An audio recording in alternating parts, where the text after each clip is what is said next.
Hey guys, I'm Danny. And I'm EJ, and this is the Your Living Proof podcast, where we talk about addiction and how it affects the family, from the brutal to the beautiful and everything in between.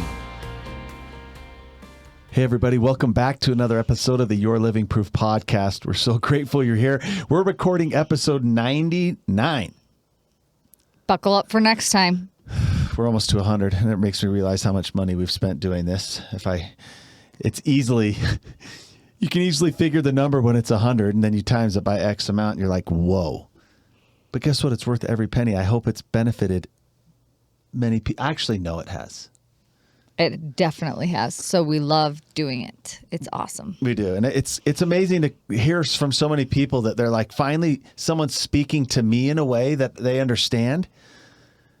And we hope that it continues to speak to the family, because we firmly believe that the solution to this epidemic of addictions, even the word addiction's hard for people to latch onto, but just dependencies, right? Altering people's lives. The answer is family. Yeah. So please leave us a review. I've said that a couple of times, but it's a good reminder. It helps us way more than you would know. It helps the podcast become more discoverable. And so if you're like, yeah, no, I listen to this podcast all the time. It's in my rotation. I love it. Please just take 1 minute out of your life and give us a review so that more people can find it. That would be and sweet. Also, we're on YouTube, guys. I think I know most of you listen on Apple Podcasts or Spotify and other platforms, but you can control how fast you listen also when you watch it on YouTube. So like you can speed it up, because I can't listen to a podcast on normal speed. And you can see what we're wearing. Okay, so show your nails in the camera. Look, so this is her, right? Oh. Like some of you know her. Look at this. These are like flashy, super long, crazy. No, but the thing is what's sad is I got my nails done yesterday, and I had still had my Valentine nails on, which was great because I love those colors. But it was time, and I went in, and I was feeling spring so hard. Like I was like, I want happy spring. I'm like, we are getting the bright colors happening, and I woke up today and it hasn't stopped raining the entire day. Gloomy. And I know that's like typical spring, but it just broke my heart. Like I was like, wow, I am so sad. So if you aren't watching, that's fine, but you're missing out because she has these bright, shiny baby blue nails on that are like 6 inches long, and then she has like neon orange. I called it a suit coat, but it's a blazer. He's like, you're wearing your suit coat. I'm like, I literally don't own a suit blazer, coat. But and then a green ball cap that says Kingdom on it. Well, again, it's raining, so I am not going to do my hair today. She has a very bold personality. I'm going to share something personal. This may turn into a fight. If it does, we're not editing this out. We are not editing this out. Vision abort. We're not. So beforehand, right before we hit record, I was like, you know what? Gosh, relationships are just so hard. Like they just are. Like there's so much misunderstanding. There's just like two different people, and often it's just so difficult. And she's like, guess what? It's just our relationship. Not all relationships are difficult like this. Oh, that's actually not what I said. What I did say, though, was I think some relationships are harder than others. And I do think ours struggles with the communication. Okay, please. I don't know if it's via email or social media. Like if you heard this episode. It's all about the way you perceive things, right? Because I'm willing to bet every one of you are going, yep, they're hard. Relationships are the hardest thing. Nothing harder than relationships. Oh my gosh. So that's the outward stuff you see. Baby blue bright nails, fluorescent orange sports coat, and a green Kingdom hat on. It's equally that colorful on the inside. And what does that say about what you're wearing, Mr. Gray Gloomy over there? My kids call me vanilla, not because of the color of my skin, but because of how boring my clothes are. And I don't even care. I like it. I like it. I have a shirt that fits me good because I have a short torso, and my wife has bought 13 of the same shirt in different colors. I give up on shopping. I look really good in them, so my shoulders stick out and shows the muscles.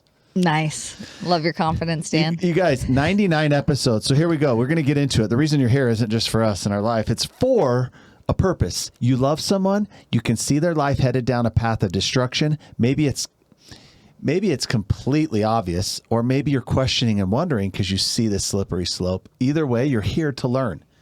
And I hope what you learn is what your role is and isn't. I hope you learn what you should and shouldn't be doing. I hope you come here and feel less crazy because your loved one's addiction is going to make you feel crazy.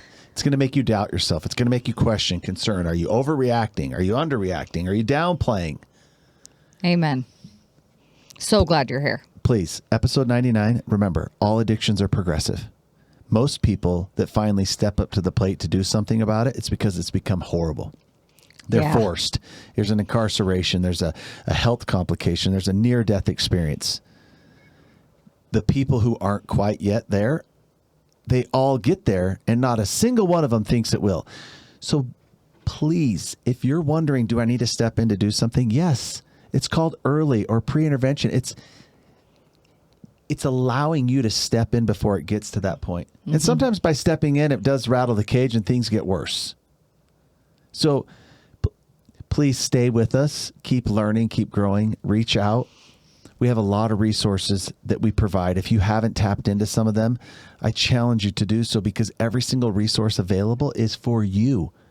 And why? Because even in the state of Utah where we live, I think it's close to 70 rehabilitation centers of some sort to help your loved one. There's so many. Insurance is paying for it. There's incredible resources available. But for the family sitting there going, what do we do? What is our part? We're on the sidelines here going, somebody help. This is your place. You found your program. So thank you. Today's episode is awesome. I just want to say, we're going to get into it. I may lose some friends over this one. That's cool. It's a bit controversial. I have a very, very strong opinion on this. He does. And that's why I actually wanted to talk about it. I've been kind of pushing him to talk about this for actually a couple months. And he's kind of like, I don't know if I want to go there. I don't know. But we're doing it today. And I know it's going to actually help a ton of you out. So go ahead and tell him. So we're going to talk about why Band-Aids kill when it comes to addiction. Why is it that Band-Aids kill? You've heard us use a phrase before, specifically with those who become dependent on something, that nothing becomes more permanent over time than temporary solutions. That's the most permanent thing, these temporary fixes, these patches, these Band-Aids, and that's what kills. So, but today what we're talking about specifically is the thing that you may have seen. Some of you may be very familiar with it. Some of you may have used it before. Some of you may have it. Some of you may have just seen it on a billboard or talked about on the news. Yep. Narcan, also known as Naloxone. There's a few others we're going to talk about just to allude to those, is like Suboxone, Vivitrol, a few others. These are all Band-Aids. But what is the danger behind them? And let's have a little clarity to it. So yeah, I want you to tell them, like, I had never heard of this like before I met Danny. So I'm not expecting that all of you know what this is. So can you tell them what is Naloxone slash I'll just Narcan? read it. I'll read it because I can describe what it is to you, but mine might not be as nice. Narcan is an opioid overdose reversal medication. An opioid reversal? Opioid overdose reversal. So it reverses an overdose from opioids. Okay? Let's just use layman terms because that's how I prefer. I don't need all the medical stuff. Opioids, they encompass anything that comes from opium. So we're talking about Percocets, hydrocodones, Oxycontin, oxycodone, methadone, fentanyl, heroin. Okay. All come from the same plant, so to speak, same drug. So it's an opioid overdose reversal medication. Opioids, they can actually slow the breathing. There's certain things. I actually have some people very close to me whom I love that experienced this. It's actually, I guess we can talk about these difficult things here. Yeah, we have a lot to. of people and people that I love have died from asphyxiating on their own. Yeah, vomit. So what happens is they take medications, take too many, they combine it with something else, and they lay down because they're feeling really relaxed and good. And their body goes to reject some of this because it's too much. And because they're so numbed out, they actually just suffocate on it. They choke on their own vomit. There's lots of other reasons. So what this drug does is it's administered and it blocks the effects and it restores breathing. It's almost like to envision like giving someone, and there's like a injectable one and there's a nasal one now that can be sprayed that I know of. There's probably other forms. And it's almost just like it will stop the effects of what's happening and like open their ability to breathe. So naloxone only works on overdoses caused by opioids. This family of drugs, which I already told you, includes the drugs that I listed out before. Yeah. So hopefully that helps. So it doesn't work on if you're overdosing on alcohol or correct. There's some other things we'll talk about that. They're not like reversals. There's some Band-Aids which have some benefit. We're going to talk about that in a minute. Okay. But it does not work with things like cocaine, alcohol, benzodiazepines. Okay. Yeah. Just the opioids. And opioids are a lot. There's a lot of things included in that. Mm-hmm. So let's talk about what good comes from it. Yeah. Like what would be the obvious one? What is the good that comes from these? I mean, off the bat, I'm just thinking, wow, that would be a really handy thing to have if you are a police officer and you go into a house and find somebody who's OD'd and you know you don't have the time to get, the paramedics there. I actually prayed before we did this podcast that I could convey some truth without getting too emotional, which is hard for me. That is hard for you, but that's okay. I'm emotional. Emotions are good. And crazy at times. There are some benefits, of course. Like to save the life of someone who's overdosing. So let me tell you where I find that to be extremely beneficial. You already alluded to it a little bit or mentioned it. Times when it's extremely beneficial is when a first responder, like a police officer or a paramedic I actually have a friend who's a firefighter who's administered this before. Sure. When they go to a home or a location and a child has come in contact, do you know that even the smallest amount, like if a child was to consume or even with fentanyl, if they were to touch like a bag, like even the residue from something, it can send them into an overdose. Yeah. Or let's say a young woman or a young man got something from someone at school. They're curious. Maybe they just started down this path. They took something, it was stronger than they thought, and it caused an overdose. When these people come to this home, this is when the medication is administered to save a life. Yeah. Oh, I can see that, especially for someone who's not like a full-blown addict, right? Like somebody who's just experimenting with drugs. And I actually know someone from high school that happened with. It was just like their first semester at college. It was like they were partying and they tried something that they'd never tried before and they died. Do you know that the last 2 years with our wide open border, so people, we talk about people coming across the border, illegals. What was walking across the border like it never had in our lifetime? Fentanyl. Drugs, specifically fentanyl, but tons of different drugs just coming across. No one's stopping them. There was a bunch of reports of even border patrol agents or something when it was confiscated, people just touching packages that had the residue from it that were overdosing and dying from fentanyl. That's how strong it is. Mm-hmm. So you can imagine, and also young kids, let's maybe say they went with some friends and did something stupid like smoke some marijuana. Yeah. Or took a Xanax or something. If those things had been touched or cross-contaminated, even with fentanyl, causes an overdose. So that is a very beneficial time. Yep. Here is where it gets a little difficult. And why it was created. There are tens of millions of people.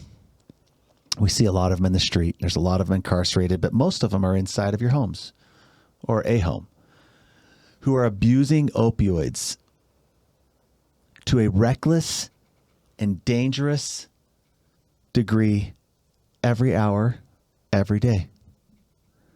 So this drug was made to save the lives of those people who do that.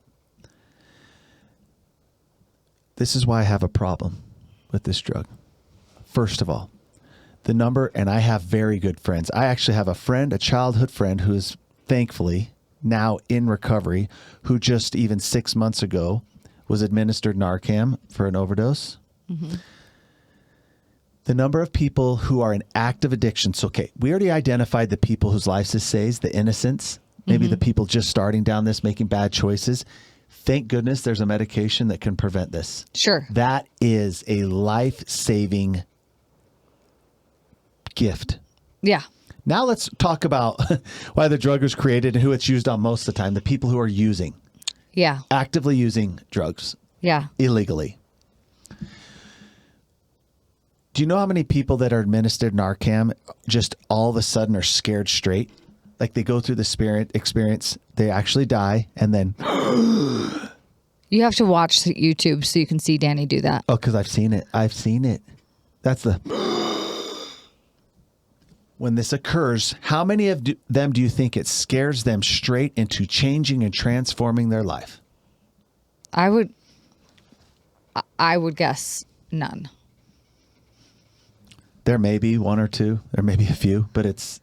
Like, in fact, I would say it's probably similar. Like, it could maybe for a few days, but again, we're talking about addiction, and this person no longer is able to make choices. And so I just think even if it did scare them, their dependency, it will override every bit of that. And it's only just a matter of probably even a few days until they're back doing the same thing. What's really sad, and there's no numbers. If anyone thinks they know a number, they're lying. But the number of people who've been administered Narcan more than once is very high. It will not scare someone straight, even if they had died from this and the effects were reversed and their life was saved by this drug. It is not what heals people. It saved their life. But let me explain why I have a serious problem with this inside the community. So we are not talking, I'm making sure this is clear because I don't want to sound like a ruthless monster. Outside of the innocent or the people who are still making bad choices. We're talking about people in active addiction, abuse, dependency. What this drug does is provides a false sense of security. What this drug does is it provides them with the permission. When I was in active addiction using these drugs, what's the goal? Feel good. Feel good. In order to feel good, it's maximum dose. So a lot of times when you're using, especially when you get poor, you start losing resources and you don't have as much abundance anymore. You're just like, you're using to just not feel sick. But the goal of everyone in active addiction is to feel good. So you have to give yourself max dose. So whether it's consuming it orally, smoking it, injecting it, that's the goal, to feel amazing. And they've actually become very good at that. But there's a fine line, and I live there, and I know thousands of others who've been there, where you're flirting. You're flirting with death on how much you're using. Before, there was always a fear of not doing so much or making sure that you were a little bit careful. Even though some people get to the place like I did at the very end where it was reckless and you didn't care. People now, if they have this on hand, they know that, hey, I'm going for the ultimate. Do you know if people sit around together and use, or even if they're using alone, they can, when they use alone, it's hard because no one's going to administer it. But in this false sense of security, even with their using buddy, they're rarely alone with somebody, their enabler. They go for the ultimate high because the fear of death is removed. Right. I that makes sense to me. It's so carelessness. You mean they use it with the intent of, doesn't even matter because if I die or I get really close to dying and I'm going out, somebody can turn the lights back on for me. I'll just have this on me and then somebody can administer it. Remember the problem, and this is also the other thing I hate about this drug, is because it dials in our attention to the thing, the opioids. Yeah. That's not the problem. That's not the problem. I know right now that seems like the problem. The problem is like what's going on inside. Where are you broken? Why are you hurt? What's missing? Where's the void? But then we also dial in on this. The other reason I don't like it is I've been to Narcan trainings, like Naloxone trainings, where you go to a training thing and they give you a little certificate and then you get access to the drug as much as you want. I used to have boxes of it. Yeah. Families who do this, what are you focusing and honing in on? Oh, I think that's the really sad part. For the worst case thing. So now you have this thing, which is great because if your loved one's in your basement or in your home, wherever they're living, some of them they're in the garage. It's amazing how many are in the garage, the workshop or whatever. Yeah. You have this thing. So you're looking at the problem. It's like, okay, now I have a solution. See how it just Yeah, well, that you're so right. Like you just drew so much light to that because it's like, okay, I know that they're in a really bad place, and my biggest fear is that they're going to die, but they won't because I have this other drug that will keep them alive. But you said this earlier, and I don't even know if you heard it, but naloxone doesn't heal. It keeps the person alive, but it doesn't help heal them. And So yeah. that's a horrible place to be, where you are like, okay, I don't want them to die, so I have this thing that will like basically bring them back to me. But that's it. Like you will keep them breathing, but the truth of the reality of it is that they're actually still dead. They're spiritually dead. They're emotionally dead. They're as sick as anyone still breathing air could be. And instead of focusing on healing and the work that has to be done there, you're focusing on how much naloxone do I have on hand just in case they die. Okay, so now I'm going to give you a perspective and amen to that. This is where I hope it enlightens you a little bit. Years ago, it was identified that there was an opioid epidemic in our country because so many millions had to die and so many families destroyed that it became a federal case. It became a deal that no one could deny or hide from anymore. I was part of it. I was the poster child for the opioid epidemic. Yep. My first drug dealer was my doctor without even knowing it. They were hand feeding people pharmaceutical heroin in the form of Oxycontin and oxycodone. Lethal, potent drug. Only needed if you were like in a fatal car accident and every bone in your body was broken, would you maybe need it. But it was given out to everybody with any little ache or pain. Okay, there's an opioid epidemic. It became so obvious. What it transitioned to was people being incarcerated, using illegal drugs. Because believe it or not, if your loved ones are consuming opioids, they're harder to get and they're super expensive.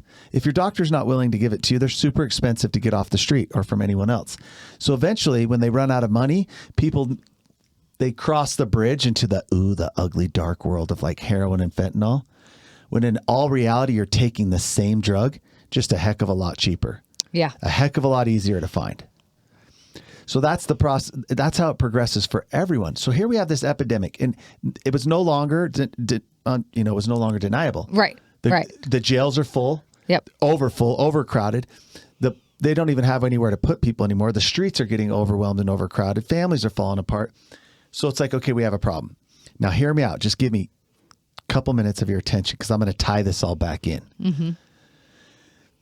Let's just summarize this quickly. There was an opioid settlement. I don't know if you caught it in the news. It was a big deal. There were 39 states involved in this opioid settlement here in the U.S., and there was $50 billion, over $50 billion awarded amongst these 39 states. Mm-hmm. It's actually more than that. So who was this against? Who was this lawsuit against? The people, families. No, but who? Big Pharma. Big Pharma. Yeah. Big Pharma. Shame on you for flooding our streets with pharmaceutical heroin, for killing all these people. Yep. Shame on you. Okay, boom. Judge slams the thing. After enough people lost their life, they said, you guys are responsible. Pay up. So they did. Big bill. Wow. Over $50 billion. All of these states, I actually want to point a few out because we have all of these states were awarded money depending on per capita. the loss, also how Yep. many people died, and it is per capita. But listen to some of these totals. The settlement payout received for example, California, $420 million. No. Oh my gosh. Yeah.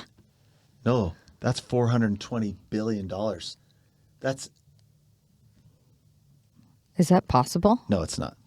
So you go out and there's Florida had $273 million. Mm-hmm. It's the million. Yep. And this is the initial payout. So sorry, I was confused with these numbers. This is the initial payout, and then there's estimated. We'll put these notes in the. I was going to say, I can't wait for you to look at these. I'll put them in the show notes. It is these numbers, like when you look at them, it looks like Monopoly, right? Like you're like, what? Oh, because here, look at are the there numbers really being paid like this? Look at the second line. So this is the initial settlement payout. California received $419 million, but you look at the estimated future payout, And that's the 1.6 billion. Yep, 1.6 billion for because it gets paid over time. So it's like they owe a certain amount per year up to, I believe it's a 20-year cap. Yeah.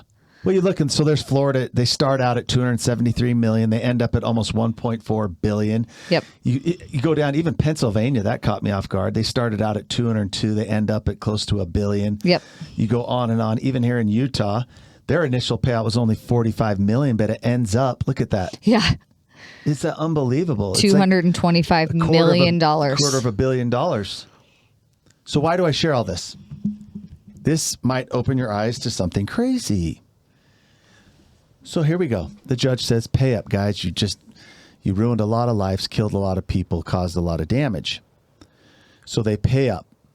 Now, each state is awarded a certain amount of money, and the money is meant to be used for what? To help these poor families. Help these people, okay? That have been just absolutely wrecked by this. It's restitution, so to speak. Restitution for what you did. Now, let's put this money into recovery-related efforts. You can actually search each state to see where the money is going. And every state, by the way, if you're like not in Utah, you can search your state. Like utah.gov/opioid settlement is like a website you can go to like look at where all this money is allocated. Or you can just Google like, hey, where's all the opioid settlement money going in state of California? Yeah. And they have to show it. And you'll see that it is going to some. Yep. What's really sad is there's a lot of money not being spent. It's just sitting there. We were going through the report in Utah, and most counties in Utah because once it hits the state, then it's divided to the counties. Most of them are, I would say, about half the money isn't even being spent. Yeah. So in Utah counties have received a combined $56 million from the opioid settlements, but many have spent little to none of their funds. Utah County specifically has used 35% of their funds, but there's over half of the counties in Utah have spent $0. So it's just sitting there. So here, I remember I asked you to give me a couple minutes to come back full circle. So a lot of money's not being spent, which is ridiculous, but a lot of money is. I mean, there's hundreds of millions of dollars being spent. And it's going to some things. Sometimes it's helping with sober livings. If you look into it, like there's one that says, hey, we'll pay for, if you go to treatment and you have a dog, like we'll help house your dog. Yes, we will house your dog. Like it was like a canine program for people in recovery. Yep. Or there's a company that does bus passes for people in recovery who need, okay, so it's going out to some efforts. Yep. Guess where the majority of the money's going? You've seen it before, right? You've seen it on the billboards. You've seen it on commercials. You've seen it advertised. It's on the park benches. The bus stop benches, Narcan. So of the money being spent right now, and it will continue to have the same trend. I'm not saying all, but a lot, if not the majority of the money being spent is going to this life-saving drug called Narcan. Who manufactures it?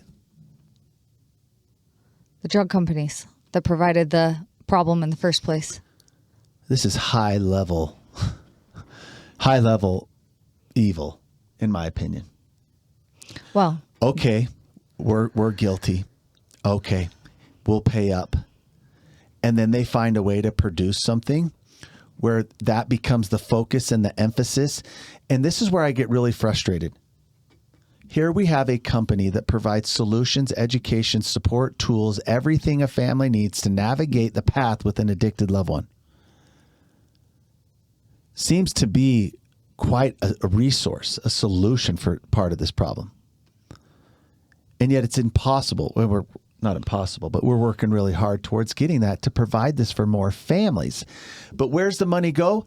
Drive down the highway, there's billboards. There's been huge campaigns the last couple of years. Narcan this, Naloxone this, saves a life. They have vending machines, even in New York and some of these places where you can just go access it and then give it. There's hundreds of millions of dollars in manufacturing and putting it out there. Now, again, should there be money allocated to make sure that every fire truck, every ambulance, every police car has this in their home? Yes. Sure. Yeah. But the majority of it's going into these hands of people using, into these circles, these places where drug addicts in their community are going to these vending machines to get this life-saving device so that they can just go use recklessly, carelessly, that they can push the limit. Yeah, I think that's the most disturbing part. I mean, for sure the corruption is the most disturbing part, that like basically Big Pharma, Pfizer and the likes are like, here, we know this is killing people and ruining lives, but we don't really care. Oh, no, now we got caught.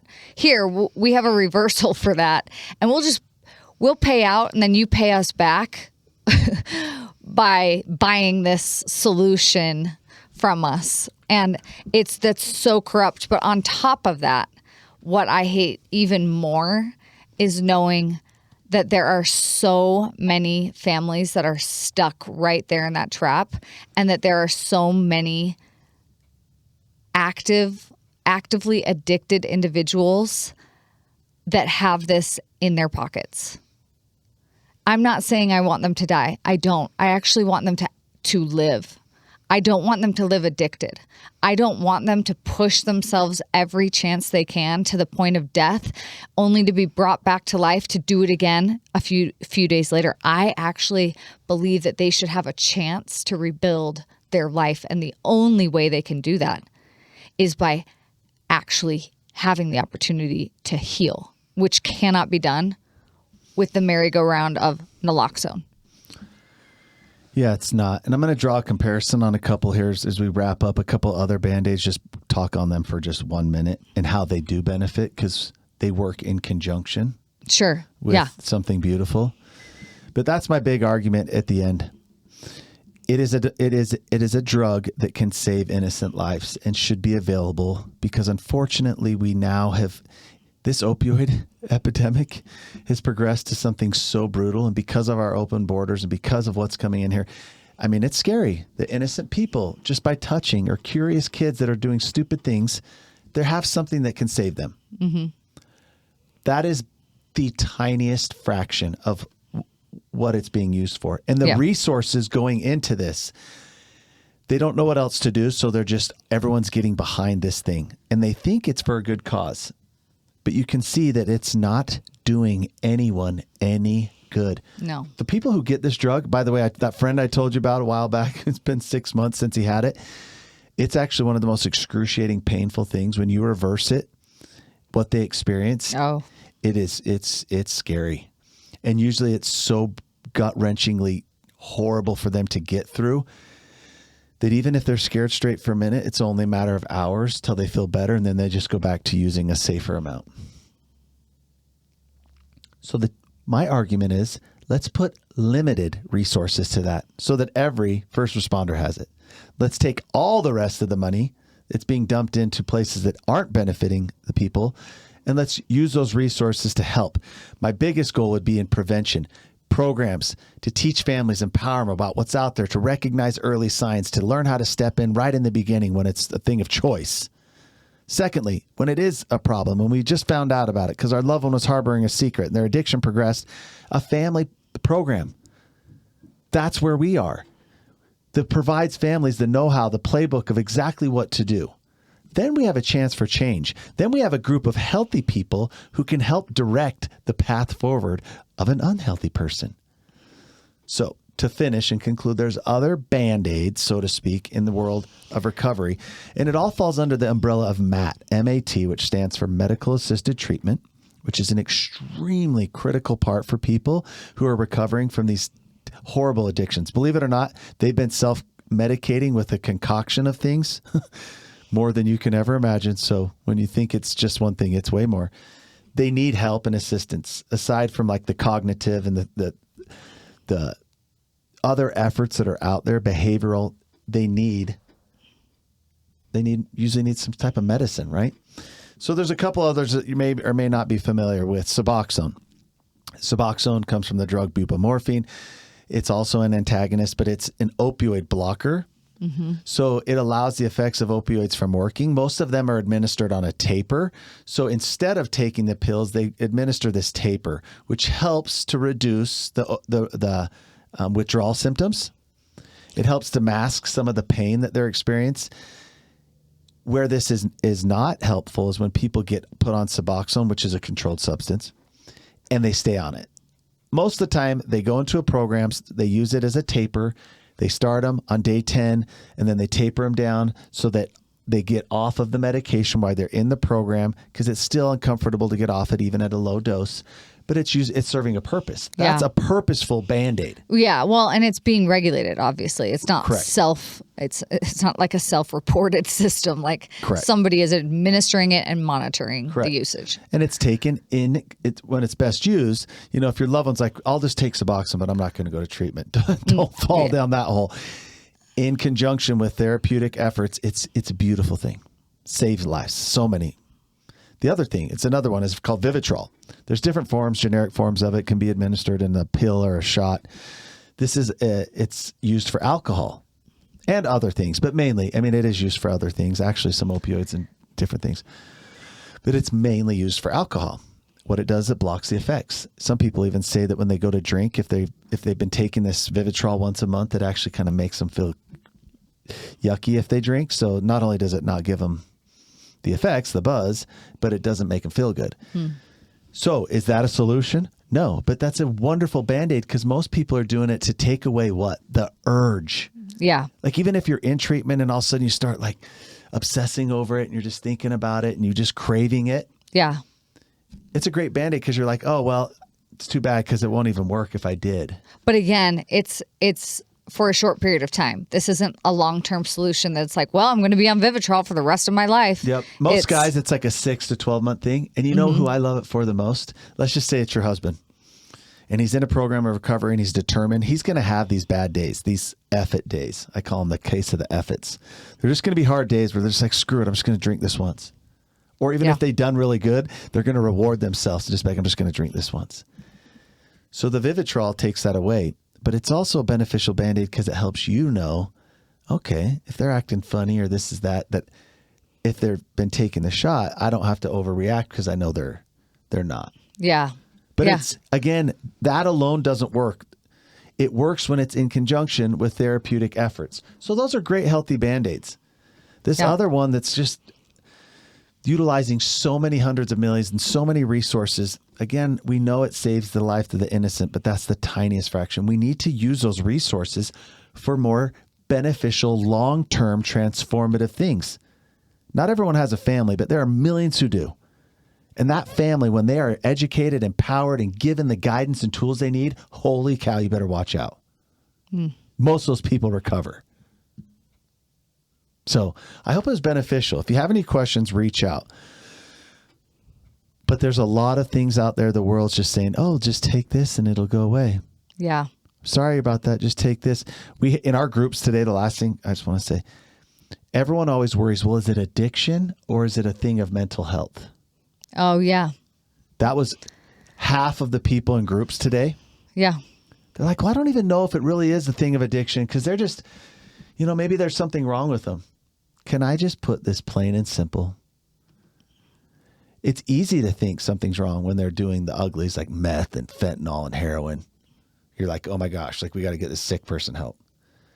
But when your loved one has a concoction of Adderall, even just a little bit of alcohol, mixing it with benzos like some Xanax, some marijuana edibles they probably got from their doctor, smoking marijuana, vaping, Kratom, which is at every THC store and abused. They are certifiably crazy. I live there. They may be convincing, and there's times where they control it or they hone it in just to make sure that you aren't aware. But the place inside of their mind is a place of pure insanity. Of course, this is a thing of mental health. It never is about addiction. But until you treat the addiction, good luck understanding what's really going on. If you want to take your child to a psychiatrist right now who's actively using this concoction of medications, they're going to be diagnosed something pretty severe. If they're in a program of recovery with these poisons removed for a period of 30, 60, 90 days, the diagnosis from the psychiatrist at that point is going to be night and day different. You're now addressing the underlying issues. It isn't about addiction, but everyone keeps trying to treat it a different way. Like, oh, let's just treat it. They just need something. Your loved one has found something to help with their mental health. The thing's made them sick. This is where you need help to continually remember these things and to understand what the path is forward. We've got to address the addiction before you have a chance of understanding the mental health or the underlying issues. Plain and simple. Don't get those mixed up. I love that. Such a good reminder and clarification, because I know so many people live in that space. So thank you. You want to close this out? Yeah, I'm going to close this out with the serenity prayer for families. God, grant me the serenity to accept that I cannot change other people, the courage to change the person that I can, and the wisdom to know that it is me. Next week is number 100, guys. Don't miss it. We'll see you there. Thank you. We love you all.